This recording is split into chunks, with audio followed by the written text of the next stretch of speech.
All right, let's lay a foundation. Hebrews 8:1. Now, in summary of the things being spoken, we have such a high priest who sat down at the right hand of the governmental seat of the majesty in the heavens, a servant of the innermost sanctuary and of the true tent that the Lord pitched, not man. For Isaiah 66. Yahweh says this, the heavens are my throne. So that's where the right hand of the governmental seat is. In heaven. The right hand is in heaven, the throne. And the earth is my footstool. Where is this house that you will build for me? And where the place of my rest? So you need to hear about that innermost sanctuary. He's talking about a house being built for him. That takes us to 2 Samuel 7. Now, it'd probably be helpful if you watched the video I just did, before this one, because then you would understand the Ephraim and Manasseh. So also Yahweh declares to you that he will make you a dynasty, and when your days are fulfilled and you rest with your fathers, I will establish after you your seed who will proceed out of your loins. That's your seed, your descendant. He's speaking to David. And that one proceeding out of his loins, that's Jesus. That's the Manasseh portion of it. And I will establish his kingdom. So that's Jesus' kingdom that will be established. And that's Jesus, will build a house for my name. The house for his authority. It's kind of like, if you see Genesis 28, when Jacob rests his head on the stone and he sees that dream with Yahweh standing on the top of the ladder and the messengers ascending and descending on it. And at the end of that, he said about that stone that, it's a house of Yahweh. It was representative of the Messiah. In Genesis 49:22 through 26, it's speaking of Joseph. And in verse 24, it says, from the shepherd, the stone of Israel. But anyways, so that seed that comes out of his loins, Jesus, he'll establish his kingdom, and then Jesus will build a house for his authority. And then, he'll establish the throne of his kingdom, of that house he was built, because it's a house built not with hands. So that's establishing the Ephraim kingdom on the second time around. Because then it says, I will be a father to him, and he will be a son to me, whom in his committing iniquity I will chasten with the rod of men and with the strokes of the sons of men. But my loving kindness will not depart from him. So look, committing iniquity is committing sin. Jesus never committed sin. Hebrews 4:14, Jesus, the Son of God, we hold fast the declaration, for we do not have a high priest not being able to sympathize with our weaknesses, but one having been tempted in all things in the same way as ourselves, yet without sin. In his committing iniquity, see, Jesus the refiner, because he's going to build the house of Ephraim. So we see in Hebrews 8:1 then, so that right hand, the governmental seat of the majesty in heavens, that's, the throne in heaven, his right hand being the throne in heaven.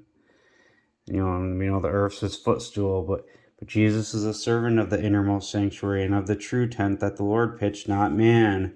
Must be a tent he pitched on the footstool on earth. But for every high priest is appointed to offer gifts and sacrifices, for which it is needful for a high priest also to have something that he can offer. For indeed, if he were on earth, he would not even be a priest.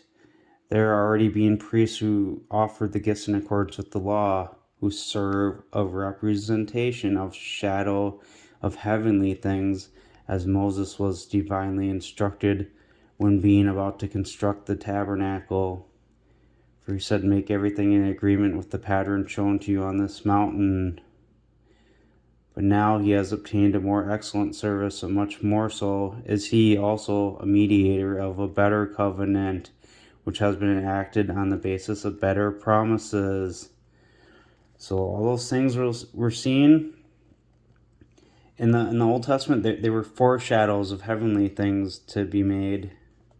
And we see how Jesus is a servant of the innermost sanctuary. And we see how these things are shadows, and he was constructing a tabernacle. Oh, what's it say in Hebrews 9? Going to verse 11. Christ, though, having become a high priest of good things coming, by the superior, more perfect tabernacle made not by hand. That is not of this creation. And all the stuff it was speaking about and previously was talking about that those things that Moses made in the tabernacle system for atoning and all that. Because then it starts to say how by the blood of goats and calves and entered once and for all into the innermost sanctuary.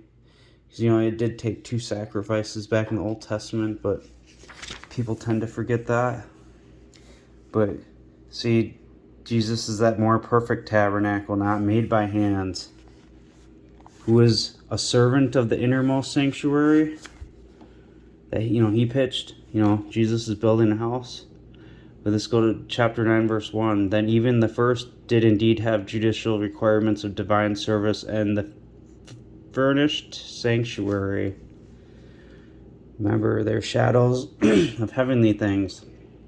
Where the first tabernacle was constructed. Jesus, the more perfect tabernacle made not by hand. See that? And in which were both the lampstand and the table. Jesus is that light, the light of the world. The table, they ate Jesus, they killed him. And the setting out of the loaves, Jesus is that bread come down from heaven, but which is called the sanctuary. So Jesus is that sanctuary. Matthew 27:50, and shouting again with a loud voice, Jesus gave up his spirit. And at that moment, the veil of the sanctuary was torn into 2. Oh, look, that furnished sanctuary, the first tabernacle was constructed. Having the loaves, that's that bread without leaven, called the sanctuary.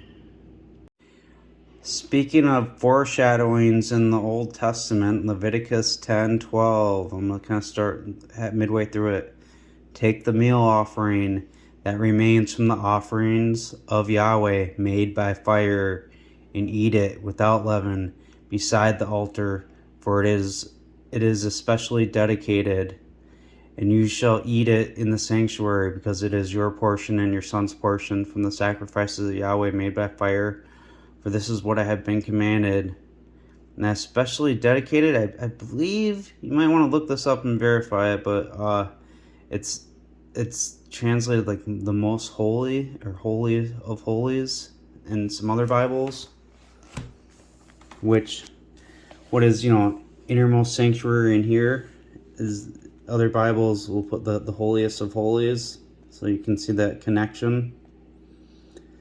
So you can see how Jesus, the setting out of the loaves, and he's that bread without leaven. And after the second veil came a tabernacle called the innermost sanctuary. Remember, Jesus was that perfect tabernacle, not made by hands. We got the innermost sanctuary one here. After that second veil, what's that remind you of? Hebrews 6:19, which we have as an anchor of life, firm and secure, making entrance into the inner area of the veil, where a forerunner has entered for us, Jesus. You know what a forerunner is, don't you? He comes first, before that tabernacle that's behind the veil called the innermost sanctuary, which Jesus, who's sitting at the right hand of the heavens, the government seat in the heavens, is a servant of the innermost sanctuary. Hebrews 8:1-2. Having the golden censer and the ark of the covenant overlaid in every part with gold, in which there was a golden pot holding the manna. That manna, that's like bread come down from heaven. Jesus is that bread come down from heaven. What did we read?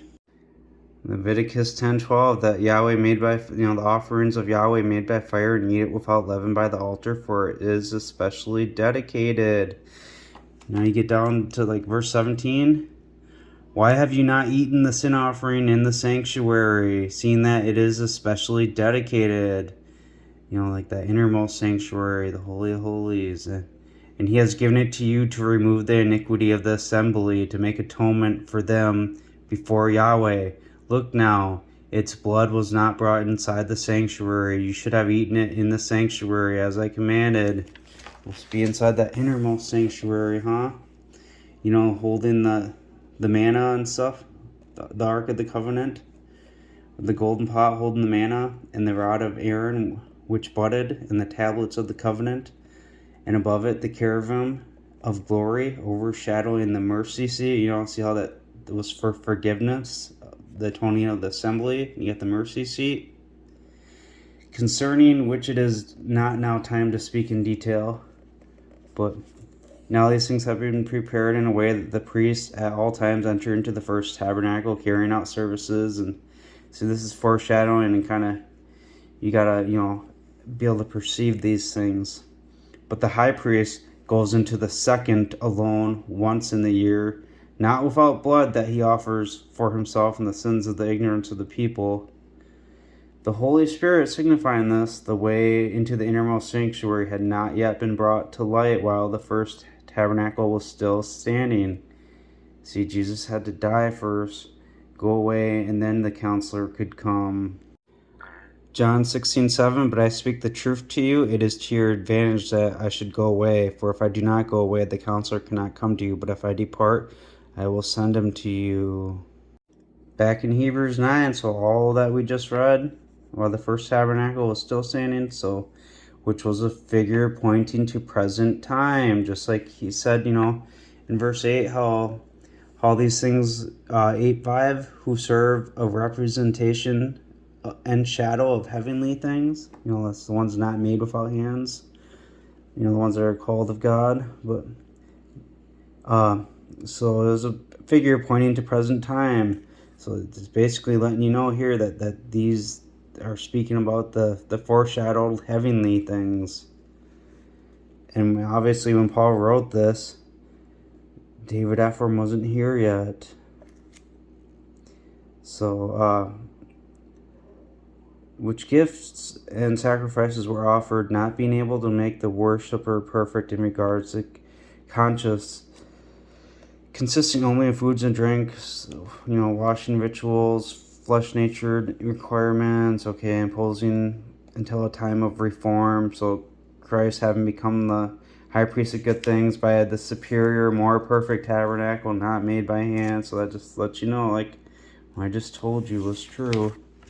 The foreshadows of that. So, and then it kind of talks about the old things right here by the blood of bulls and goats, but you needed Jesus to be that more perfect first tabernacle, because how much more will the blood of the Christ, who by the Eonian Spirit offered himself without spot to God, purge your conscience from dead works into serving the living God? And on account of this, he is a mediator of a new covenant, so that in death having taken place as a redemption price for transgressions under the first covenant, those having been called might receive the promised age-enduring inheritance. That's that exalted promise coming, that Ephraim. Because for it is impossible for those who have once been enlightened and have tasted the most exalted gift and become partakers of the Holy Spirit, that's that set-apart spirit of David Ephraim, and tasted a good decoration of God, works of power of the coming age, then fall away to renew them again into submission, crucifying all over again for themselves the Son of God and putting him to open shame. Because it's going to happen again. And what I was talking about here, about that veil, and then going to the second tabernacle called the innermost sanctuary, and having the manna in there, and that's that bread. Because you read John 6:53 through 58, Jesus said that you'd have to eat the flesh of the Son of Man, and that that him who eats and drinks his flesh and blood will have Eonian life, and Jesus will lift him up at the last day. Well, Hebrews 10:29, of how much worse punishment do you suppose he will be considered deserving who has trampled underfoot the Son of God and esteems as profane the blood of the covenant in which he was set apart and insulted the spirit of merciful goodwill. Speaking of David Ephraim, he's set apart for him. So Jesus died for the redemption price of those under the first covenant. So, and then he's a mediator now. For where there is a testament, it has to be announced at the death of a testator. Jesus was a testator. So on the place of his death, so his death having been taken place as a redemption price for those under the first covenant, he's a testator of that, and the testament is confirmed on the basis of the deceased, since it is of no force while the testator is alive, on which grounds not even the first was inaugurated without blood. So you get that? It's no force while the testator is alive. That first covenant, Jesus had to die yet to inaugurate it with blood. So you need that for him to come to inaugurate the second one. Hebrews 5:6, as he says in another as well. See that word place? It's in italics. That's actually not there. Like pretty much all Bibles put place in there, so they're trying to make sense of the text. But really, it's him saying, as he says in another as well, you are a priest throughout the eon after the order of Melchizedek. Boom. He who in the days of his flesh offered up prayers and requests with strong crying and tears to him, being able to rescue him out of death. And was also heard because of his godly fear. Although being a son, he learned obedience from things he suffered. Remember, Jesus was already perfect and didn't sin. He was already obedient. This is going to that Ephraim. See Jeremiah 31, verse 9, and I want to say like 18 or something, but because it says Ephraim is my firstborn, and then it talks about, Ephraim bemoaning himself, and then how we read in 2 Samuel 7, when he commits iniquity, he will chasten him, and he's learned obedience through the things he suffered. And having come to perfection, see, Jesus is already perfect, because we just read in chapter 4, if you've read through this, not in the order I'm going, but you read the book, you'd have to remember, oh yeah, I just remembered Jesus, the Son of God, yet was without sin. So we know he was already perfect. So having come to perfection, he became for those obeying him the source of age-enduring salvation, having been designated by God as a high priest after the order of Melchizedek. There's order, there's, more than one. Concerning whom we have much discourse, difficult to be explained, since you have become dull in hearing. And look, and you have become in need of having milk and not solid food. For everybody who partakes of milk is inexperienced in the oracle of righteousness, for he is an infant. Solid food, though, is for the mature, who through constant use have had their faculties trained for discerning both good and evil.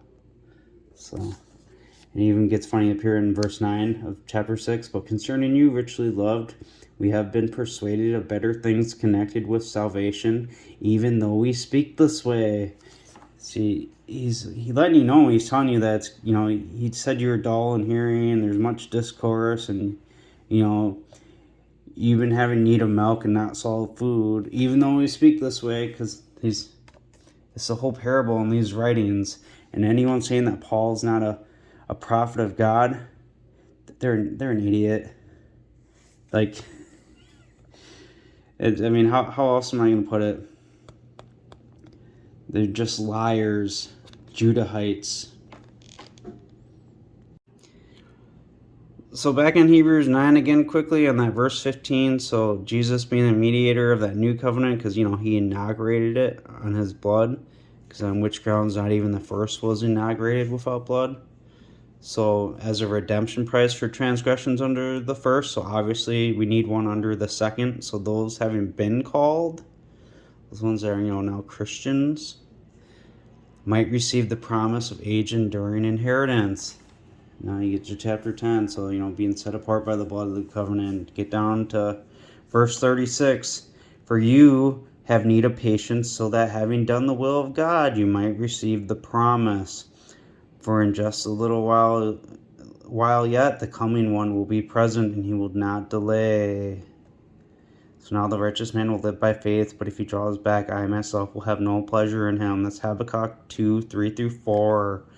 And if you read in that book, it says Yahweh will be in his temple. He comes before pestilence, and it says there will be concealment of his power. That's pretty similar to what Paul says in Acts 13, where he gives a warning of the people to them that this future event will come against the people. So he warned them that, hopefully it wouldn't come against them. Obviously, it didn't come against them in that time, but look out for it in our time. Verse 40, see to it, therefore, that spoken by means of the prophets might not come against yourselves. Look, you despisers, and marvel and perish. For in your days I will carry out a work that you would not believe if anybody were to declare it to you. That promise goes back to the Genesis 48 blessings, where Joseph said, not so, my father, this is the firstborn. Put your hand on his head. And his father refused and said, I know, my son, I know. He, speaking of Manasseh, Jesus, he will become a people, Christians. And he, Jesus, Manasseh, will be eminent. But truly his younger brother, Ephraim, will be more eminent than him, and his seed will become, that's the word for fullness of the nations. Romans 11:25, for I do not want you, brothers, to be ignorant of this mystery, so that you should not be wise within yourself, that blindness in part has happened to Israel, because you have become dull in hearing, remember Hebrews, until the fullness of the nations has come in. Now, if you look up that word, though, in that Genesis 49, where it says the multitude of nations, speaking of Ephraim, it's actually the word for fullness, and there are some Bibles that put it that way. And I can see why they would put multitude in it, though, for other Bibles, because if you read, from Abraham, Isaac, and Jacob, how they get told, you'll be a multitude of nations. So, but anyways, and so all Israel will be saved, as it has been written, the deliverer will come out of Zion. That Zion, that's Israel. That's that child in the Revelation 12 sign. The child waiting, clothed with the sun, moon, and stars, and they're waiting to be devoured.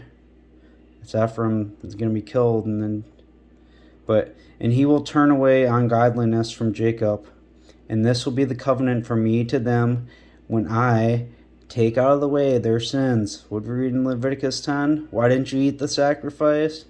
Oh, and that type and shadow of Hebrews 9, that innermost sanctuary having the manna.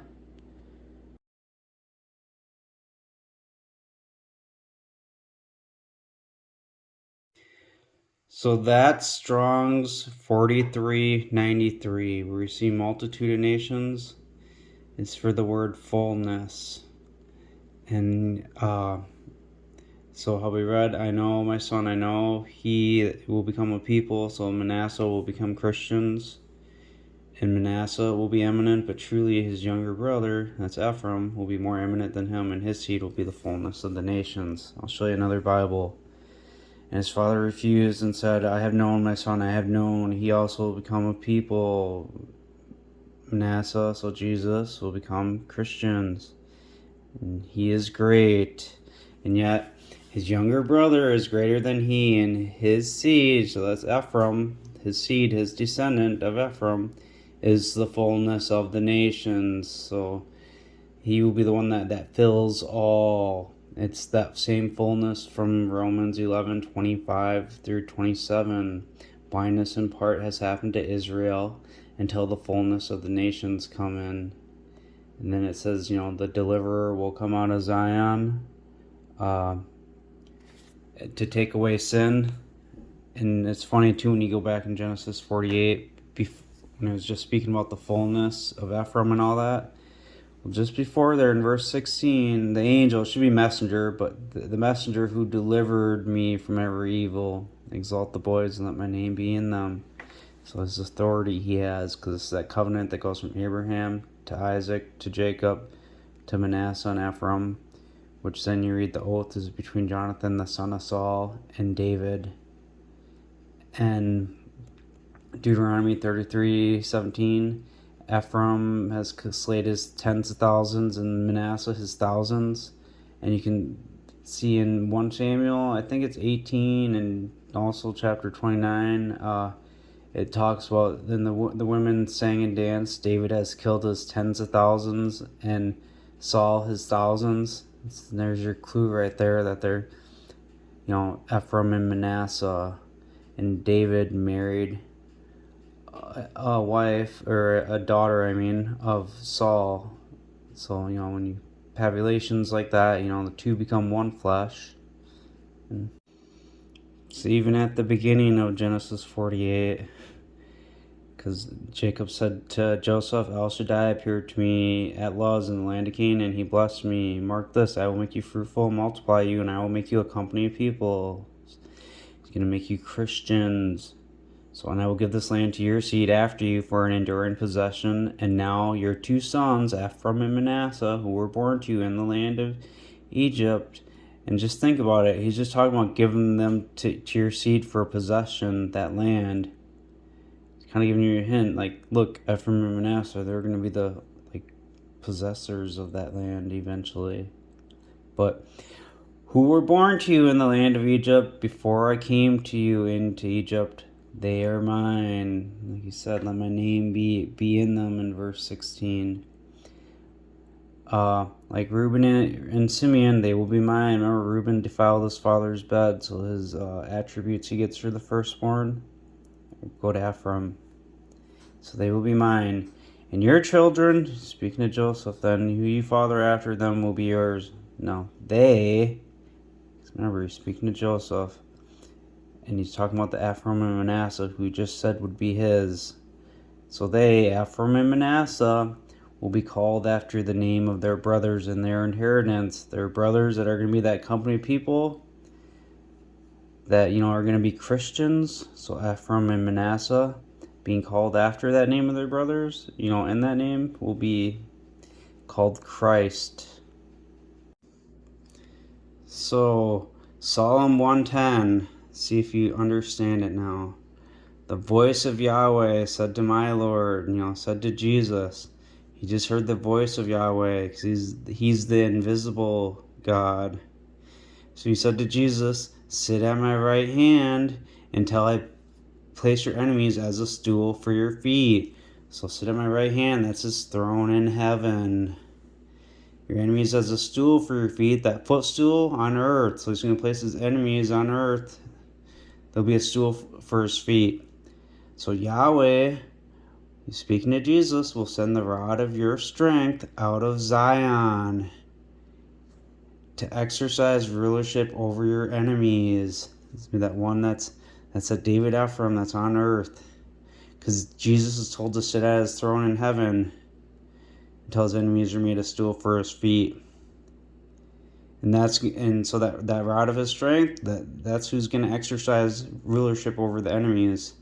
Your people will be willing in the day of your power. In the majesties of the sanctuary, from the womb of the morning, there for you is the dew of your youth. Yahweh has sworn and will not relent. You are a priest throughout the eon after the order of Melchizedek. Like we read in that Hebrews 5, how he says in another as well. And there's an order to it. You got Manasseh and Ephraim. So remember, the voice of Yahweh said to Jesus, to my Lord, that's to Jesus. He's still speaking to him throughout this whole time. So now here's what he says to Jesus. Adonai is at your right hand. That Adonai, that's David Ephraim. Because that David Ephraim, he will strike through kings in the day of his anger. He will judge among the nations. He will complete it with corpses. He will execute the heads over a vast territory from the brook by the wayside. He will drink, so he will be exalted as head. So we see that other one that's going to be sent, the rod of his strength from Psalm 110, that Adonai, who's at his right hand, is going to be exalted as head. And if you made connections too, then with Psalm 110 and that Isaiah 66, it's also mentioned who will build the house. Well, it's obvious. It's that one that's on his throne. He will build the house. And if you read Genesis 28, where Jacob lays his head on the pillow and he sees Yahweh standing above that ladder, and he ends up saying, "Oh, this is none other than the gate of the heavens. It's none other than the house of Elohim." Because that's what he said when he woke up out of that dream. And then he rose up in the morning and took the stone that he had put for his pillow and set it up as a pillar, and he poured oil on top of it, and he called the name of that place Bethel. And at first it was Luz. And he made a solemn vow: if Elohim will be with me and give me bread in the way that I should go, will be with me and keep me in the way I should go, and give me bread to eat and clothing to put on, then I shall return in peace to my father's house. Then Yahweh will be my Elohim. And this rock, and that's the stone I have set for a pillar, will become the house of Elohim, and everything you give to me, I will surely give a tenth to you. Because, he set that stone he had put for a pillow, and he set it up as a pillar and poured oil on it. So just when he said that it's going to be the house of Elohim, he just let you know that that's that rock, that stone, that represented the Messiah. And we get clues about who that's going to be. But see Genesis 49. Gather yourselves together so I can tell you what will befall you the last days. Like Reuben, my firstborn, my might, in the beginning of my strength, the highest in dignity and highest in power. Flowing away like water, you will not excel because you defiled your father's bed. And obviously, Joseph, his sons, Manasseh and Ephraim, get that birthright. Because look, now, with that stone we just read in Genesis 28, so if you see 49:22 through 26, verse 24, so speaking of Joseph, his hands are made supple by the Ha-Havir of Jacob, the mighty one of Jacob, from the Rahah, that's from the shepherd. The Eben is stone, the stone of Israel. So you see, from the hands of the mighty one of Jacob, from the shepherd, the stone of Israel. And that's, from Manasseh to Ephraim. And from those promises, from Abraham to Isaac to Jacob to Manasseh and Ephraim and so on, it was said that he would make his name mighty, from Genesis 12. And when the Philistines heard the noise and the shout, they said, "What is the noise of this shout in the camp of the Hebrews?" And they understood that the ark of Yahweh had come into the camp, and the Philistines were afraid, and they said, "Elohim has come into this camp." And they said, "Woe to us, for there has not been such a thing before. Woe to us! Who will deliver us out of the hand of these mighty gods? These themselves are the gods who struck the Egyptians with all the plagues in the wilderness." That goes to Exodus. Moses helped make their name mighty. He was the one that got them out of there and made the Philistines scared. Oh, look, these mighty gods. But Exodus 7:1, and Yahweh said to Moses, "See, I have made you as judge to Pharaoh." It's the word Elohim. So see, now I have made you as Elohim to Pharaoh. Let's see another translation. Yeah, it says Jehovah, but saith unto Moses, "See, I have given thee as God to Pharaoh." It's Elohim. So, a mystery in 1 Corinthians 15. This is going from Paul's time towards the end of the age, the completion of the eon. In verse 17, "And if Christ has not been raised, your faith is for no purpose. You are still in your sins. Then those put to sleep in Christ have perished. If only in this life we are having hope in Christ. We of all men are the most pitiful." Remember, he has to set apart Ephraim. And it's the hope of glory. Colossians 1:26 through 27, the mystery, Christ in you. It goes back to that promise to like Abraham and all them, where kings would be in his loins and come out, and passed to Ephraim and Manasseh. Jesus came first. He was the literal firstborn. Manasseh. Ephraim has the birthright. But as it is, well, Jesus has the birthright too, but the firstborn is Ephraim. Christ has been raised from among the dead, and he became the first fruit of those having been put to sleep. For since death came through a man, resurrection of the dead also through a man. For as in Adam all die, so also in the Christ will all be made alive. See that? There's Christ, but then you got here down here, the Christ. Doing a little distinction here. All will be made alive. Because it goes to when son of Adam, when he'll speak to the dry bones in Ezekiel 37. But each one in his own group. Christ's first fruit. And look, he already told you just a couple verses before, and you've been dull in hearing. Christ has been raised from among the dead. So it's Christ's first fruits. So also in the Christ. So, that hope of glory. So Christ's first fruit, that's David Ephraim. Afterwards, those of Christ in his magisterial presence. That's when you see the veil of the temple open of the Ark of the Covenant in Revelation 11, where the Spirit of life comes into the two witnesses, and they're raised up, and he says, "Come up here," and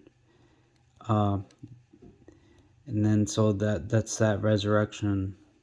Then the end, when he will have handed over the kingdom. And now speaking of Jesus, because has he not been raised? So because it's going from that beginning to the end, and at his time, it is Jesus. He's the life and the truth and the way. And he set apart Ephraim, and he paved the way for the kingdom to happen. So when Jesus will have handed over the kingdom to him who is God and Father, remember, Jesus would build a house for his name. Yahweh is in his temple. So remember the promise. You go to 2 Samuel 7, speaking to David. I will establish after you your seed who will proceed out of your loins. That's Jesus. And I will establish Jesus' kingdom. And Jesus, he will build a house for my name. And speaking of, that house that he just built for his name, that kingdom, it will be established, the throne of his kingdom throughout the duration of the eon. And I will be a father to him, and he will be a son to me, whom in his committing iniquity I will chasten him. So, and Jesus didn't commit sin. And him being a father to him, and him being a son, the Son of God, the Creator. So it goes back to Hosea. You are lo Amni, it will, you are not my people. It will be said to him, you are sons of the living God. That Choel, the living God. So if you watch that "You Are Not My People" video, I go over that, and because the lie in that Hosea says Judah, but it's Ephraim and Israel that are gathered, and plus Jeremiah 8, 1-3, speaking of Judah, it says Judah won't be gathered, and they will choose death, all who remain of that evil family. Where the conspiracy is found in Judah, Jeremiah 11:9. The sin of Judah, the iron pen, Jeremiah 17:1. So it's just a big cover up. So when he hands the kingdom over to him who is God, so you are sons of the living God. So, and we know he's coming to his tabernacle, the second tabernacle. So that's how you get who is God and Father. So, like God being that David Ephraim, and Father, the actual creators in his temple, and it's him who gives the blessing and makes it all possible. Like, we could do nothing without the Father. All glory to the Creator. Revelation 21:3, and I heard a loud voice out of heaven saying, see this now, the tabernacle of God is with men, and he will tabernacle with them, and they will be his people. And God himself will be with them, And he will wipe away every tear from their eyes, and death will be no more, neither sorrow, nor wailing, nor distress will be any more, for former things have come to an end. And the one sitting on the throne said, "See now, I make all things new." Just like Jesus said in Matthew 17:11 or 12, where it says Elijah must come first, and he will restore all things. Sounds a lot like making all things new. So when Jesus, will have handed over the kingdom to him who is God and Father, that's the David Ephraim, with obviously the Creator is in his temple. And this is back in that 1 Corinthians 15. So when he will have brought down to nothing all rule and all authority and power. So that when he has brought down to nothing all rule and power, go back to that Psalm 110, because Jesus is sitting up at the throne in heaven, and then the rod of his strength will come out to exercise rulership over the enemies, and he will execute the heads and all that, and be exalted as head. So, and now it's back to Jesus, for he must reign until he, David Ephraim, has subjected all enemies under his feet, because Jesus was given a name above all names, that at the name of Jesus every knee will bow. And you see Psalm 72 talks about the king and his son, like the prince, and then all knees are going to bow to the prince. And Jesus said in Matthew 23 that you wouldn't see him until you say, "Exalted is the one coming in the name of the Lord." And Jesus was given all authority. So, the name of the Lord, the authority of the Lord. The last enemy to be brought to nothing is death, for he has subjected everything under his feet. But when he might say that everything has been brought under subjection, it is evident that this is with the exception of him who subjects all these under himself. So, like the Creator. And he's going to subject it under David Ephraim. Jeremiah 32 verse 37, "As you will see, I will gather them out of all the countries where I have driven them in my anger, and in my fury and in immense anger. I will bring them back to this place to settle down, and they will be my people, and I will be their Elohim. And I will give them one heart and one way, so that they might revere me all the days, for the good of them and their sons after them. And I will cut an age-enduring covenant with them, so that I will not turn away from them to do them good, but I will put reverence of me, under himself, like we read in 1 Corinthians 15. So I will put reverence of me, his tabernacle, in their hearts, so that they might not depart from me. Yes, I will rejoice over them to do them good, and I will most assuredly plant them in this land with my whole heart and with my whole being." This goes back to Jeremiah 31 and Hebrews 8. So if you watch the Houses of Yah video I did and some other videos, so this house of Judah, that's the lie, because Judah's it's bullcrap. It's Ephraim. So it's over the house of Israel and the house of Ephraim. They're going to be, it's going to be constructed, because Jesus finished the construction on the house of Israel. He mediated the new covenant with, for that house of Ephraim, the one that's, set apart by his blood. Not in accordance with the covenant I made with their fathers in the day by taking hold of their hand to lead them out of Egypt. See how he mediated covenant with Moses, not in accordance with the covenant I made with them in the day by taking their hand to lead them out of Egypt, because Jesus finished that house. See Hebrews 3. But so to lead them out of Egypt, but they did not continue in my covenant. I disdained them, says the Lord. For this is the covenant that I will covenant with the house of Israel after those days. House of Ephraim and Israel, that's all lumped into one there. Giving my laws into their mind, and I will inscribe them on their hearts, and I will be God to them, and they will be a people for me. No longer should everyone teach their fellow citizen, nor everyone their brother, saying, Know the Lord, because they will all know me, from the least to the most eminent.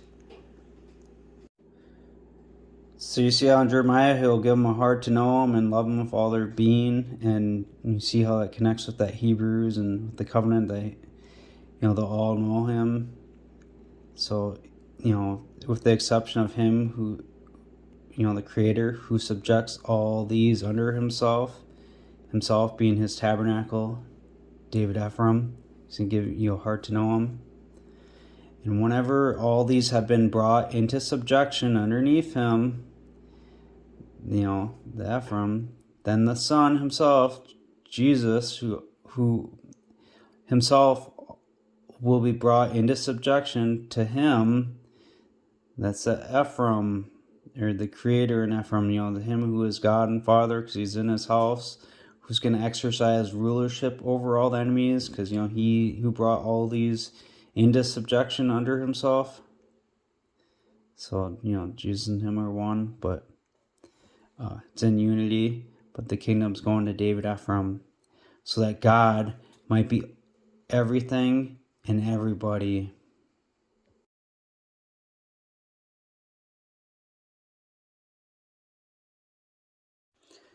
So you see that fullness that's from that Genesis 48:19, how Ephraim's seed will be the fullness of the nations, all it contains. So now let's see what it says here now. In 1 Corinthians 15:28, and when all things may be subjected to him, then the Son also himself shall be subjected to him, who did subject to him the all things, that God may be all in all. See, all in all, he'll fill all things. He's the fullness of the nations. It's about Ephraim.